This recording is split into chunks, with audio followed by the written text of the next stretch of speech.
Caffeine is a popular substance that is consumed worldwide. It is used in a wide variety of foods and beverages, the most common being coffee, tea, soda, and chocolate.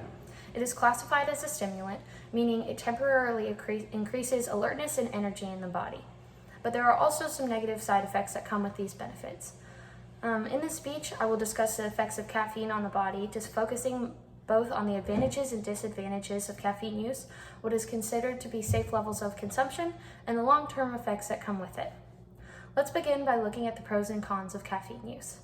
Caffeine has advantages such as briefly improving energy, attentiveness, and productivity, and it has even been found to reduce the risk of suicide.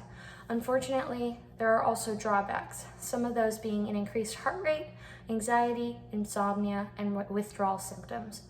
You also may have experienced what are commonly called the jitters, or the feeling of restlessness when you have consumed too much caffeine too quickly. Now let's learn more about the initial positive effects. Caffeine concentration peaks anywhere from 15 to 120 minutes after oral ingestion, and during this time you will have heightened energy and alertness as previously stated. It is also 100% bioavailability, which means that almost all the caffeine that you consume will be directly absorbed into your bloodstream. This is where the negative side effects come into play if you do not understand your limits with caffeine. One of the most common bodily reactions is an increased heart rate. When this happens, you may notice arrhythmias, which is an irregular heartbeat, and this can be especially dangerous for people with pre-existing heart conditions. In addition, too much caffeine can overstimulate the brain, which leads to confusion and disorientation. Lastly, if you're a heavy caffeine consumer, you may experience symptoms of withdrawal. Certain symptoms include irritability, restlessness, and headaches. These are just some of the things excess consumption can lead to. Now that you understand the pros and cons of caffeine consumption, let's discuss how to safely consume caffeine and avoid the negative effects. Caffeine may seem like it has more drawbacks, but with mindful consumption, it can greatly increase efficiency. It is even shown to improve attention span. And now I will tell you how to access the better side effects and avoid the negative ones. According to a Mayo Clinic article on nutrition and healthy eating, up to 400 milligrams of caffeine a day appears to be safe for most healthy adults. 400 milligrams of caffeine is equivalent to roughly 4 cups of coffee. Exceeding this limit is when the negative side effects kick in. You also need to be mindful of any health conditions. If you suffer from high blood pressure, heart conditions, or chronic migraines, you may need to restrict yourself to more than the average adult. In addition, you need to take into account your sensitivity to caffeine. This is determined partly by how much caffeine you're used to drinking.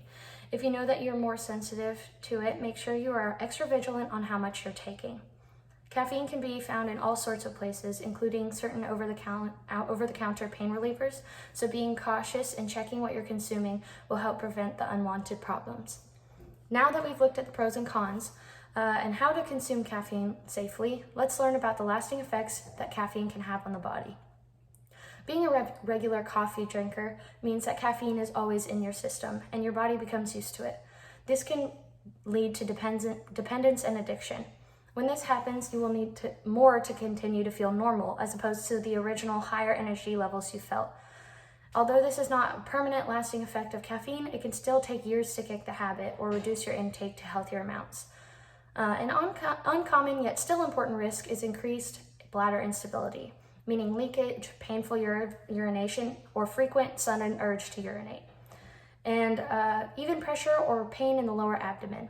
Long-term use of high amounts of caffeine may lead to bladder instability and can worsen bladder problems for those already experiencing them. As previously stated, caffeine has near 100% bioavailability, which means that it can be absorbed into your bones.